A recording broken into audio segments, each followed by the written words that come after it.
Not many people today know the name George McJunkin, but maybe they should. This guy's largely been erased from US history, which is a shame because of what he contributed to it. His incredible discovery arguably altered the way we understand the development of the North American continent, but he never got the credit for it. Now, 100 years after his death, we have to ask ourselves, why is that? Cowboy's historic discovery was forgotten, and there's an unjust explanation behind it. McJunkin was a black cowboy who roved around the northern parts of New Mexico toward the end of the 19th century and into the beginning of the 20th. It seems he was something of an intellectual, having taught himself to read, as well as possessing a great many ranching skills. He was fascinated by the natural world, even building a collection of artifacts that he came across through his jobs. McJunkin was known to hunt buffalo all over the Great Plains, where he also toiled in a bunch of farms. He ended up in an area of New Mexico called Folsom. There, he took on the task of overseeing the activities of the Crowfoot Ranch. One day during 1908, a massive flood hit the Folsom area. As the head of his ranch, McJunkin had to get out there to see what the damage was.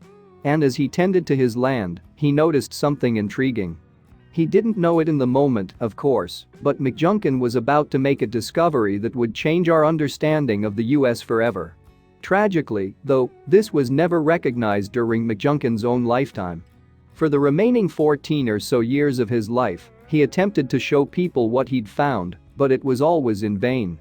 Nobody took his discovery seriously. It would be half a decade after his passing when the archaeological world finally took note, but by then he wasn't around to receive the credit he deserved. The silver lining to this tale is that people are now finally beginning to appreciate McJunkin and his life. And what a life it was. Born in Texas in 1851, his early years were spent in servitude.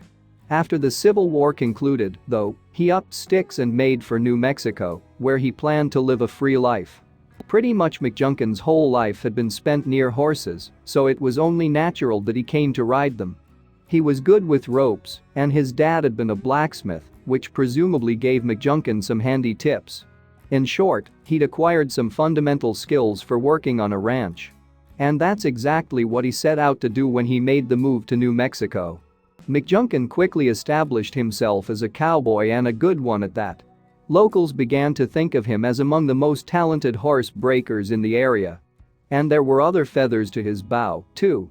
He was an inquisitive guy, which fostered his voracious interest in science. When he wasn't working hard on the ranch, McJunkin also busied himself with learning to read. He'd never gotten the chance before, but now he was getting to grips with the skill with the help of some of his cowboy colleagues. On top of that, he spoke a little Spanish and could play some tunes on the fiddle. Over time, McJunkin's adept skills as a cowboy meant he took on more and more responsibility. This culminated in him being appointed the manager of a whole estate. This was the Crowfoot Ranch just outside Folsom, which is where McJunkin would ultimately make a discovery to rewrite history. It all started in 1908 on August 27, to be precise. The weather took a dramatic turn for the worse, with intense rainfall soaking the tiny settlement of Folsom. It got bad very quickly, and soon huge levels of water were surging through the area. It was the most disastrous flood to hit since records began. Newspaper reports from the time paint a vivid picture of how bad things were in the wake of the flood.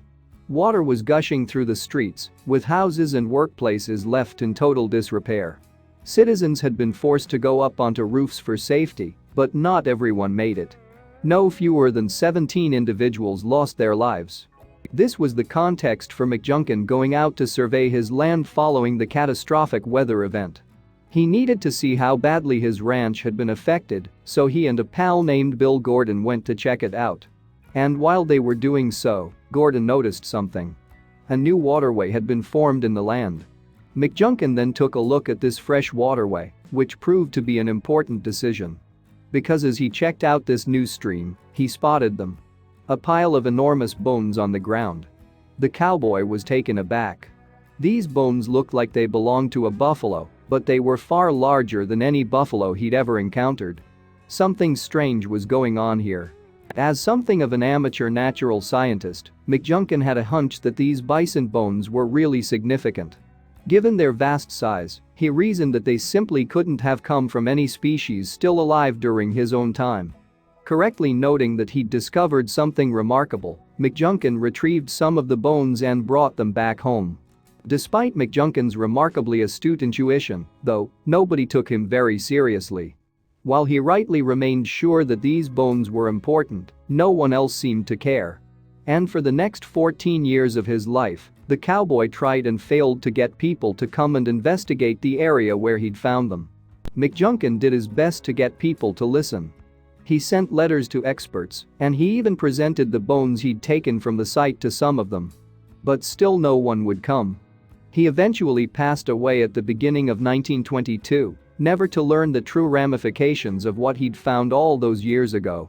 In a cruel twist of fate, it was only shortly after McJunkin's passing that his discovery began to be taken seriously.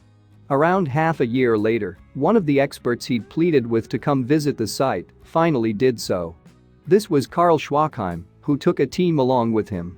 And when they got there, these people couldn't believe what they were looking at. Sure enough, the site was home to giant bison bones. Matters continued to proceed slowly, though. Even after this team had visited the site, nothing much happened for a number of years. But then in 1926, one of the people from this crew convinced an expert at the Colorado Museum of Natural History to come look at the site. That individual was J.D. Figgins, who instantly recognized the location's significance. Along with a colleague named Harold Cook, Figgins finally started to conduct a proper archaeological investigation of McJunkin's site. And before long, some important discoveries were made. It emerged that McJunkin had been right all along. The bones he'd found had belonged to an extinct species of bison. And not only that, but the remains of around 30 more of the animals were also found on the site. Figgins knew he and his team were onto something important here. Excavations continued, with the researchers excited by the prospect of discovering a bunch of extinct animals. What they didn't realize at that time, though, was that this site contained more than just bison bones. It was far more important than even that. For a long time, Figgins had been interested in the idea of ancient people living on the North American continent. Though he wanted to learn more about these populations, Figgins never really thought he'd discover anything about them on McJunkin's site. But as excavations continued, things started to fall into place. During the summer of 1926, the archaeologists working on the site discovered something curious. As they were digging up the ground, one of the team members inadvertently brought an artifact to the surface. It appeared to be the head of a spear, which was made of stone. But what exactly did that signify? Answers weren't immediately forthcoming. That first excavation ended inconclusively, but the following year a second one was instigated. And it was during this second dig that another spearhead was found. With that, the team got in touch with some fellow archaeologists to see what they made of these strange artifacts. The archaeological community was in broad agreement. The spearheads had belonged to human beings. And given that they'd been found alongside extinct bison bones, the implication was clear.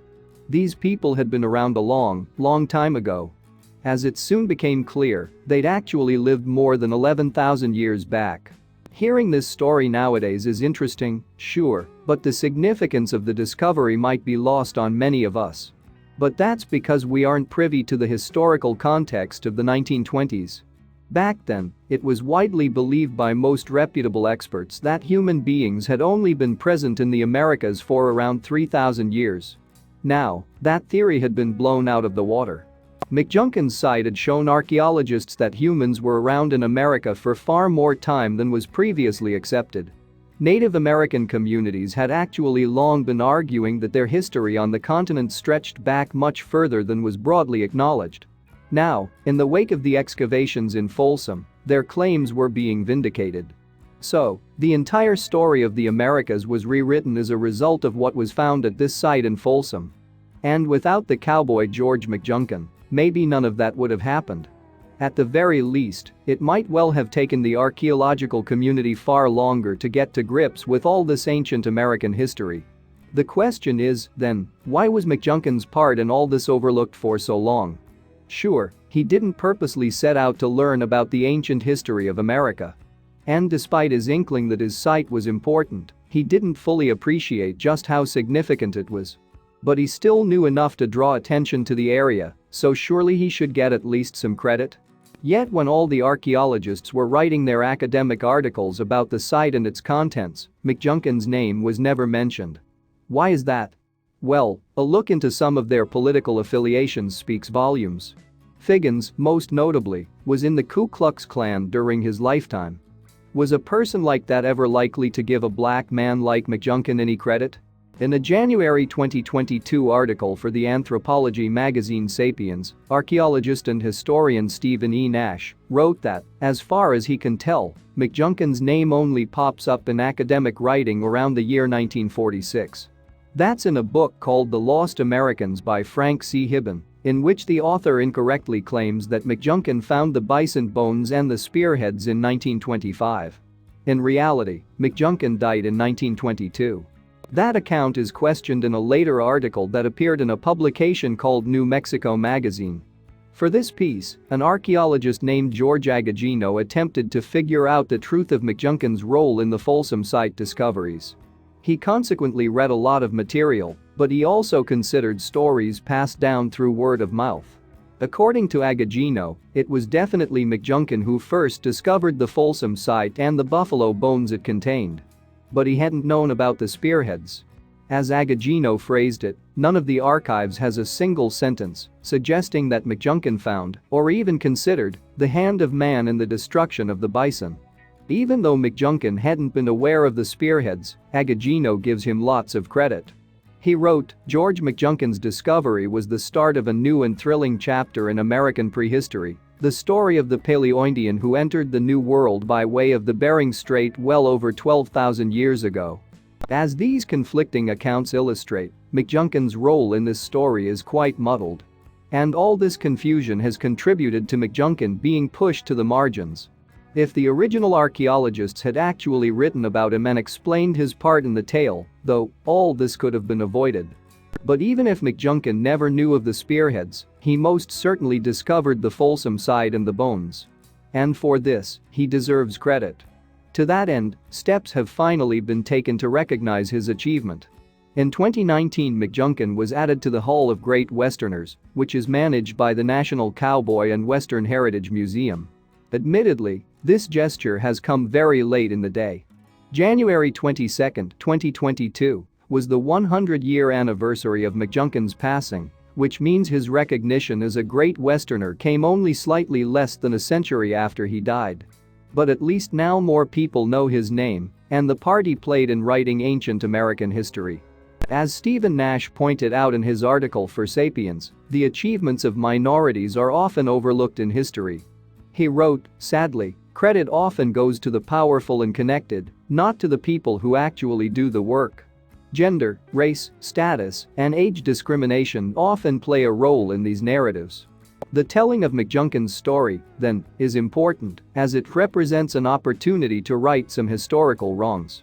History forgot this man, despite his driving role in an earth-shattering discovery. As Nash sees it, we now have a responsibility to tell the tale of this guy who was ignored because of his race. Finishing his piece, Nash wrote, as a naturalist and collector committed to uncovering hidden histories himself, I like to think McJunkin would want his own story rewritten so that it can be told accurately. In any case, George McJunkin can be celebrated as an extraordinary man whose inquiring mind, intrepid spirit, and perseverance instigated finds that would transform archaeology. Thanks for watching, and don't forget to like and subscribe.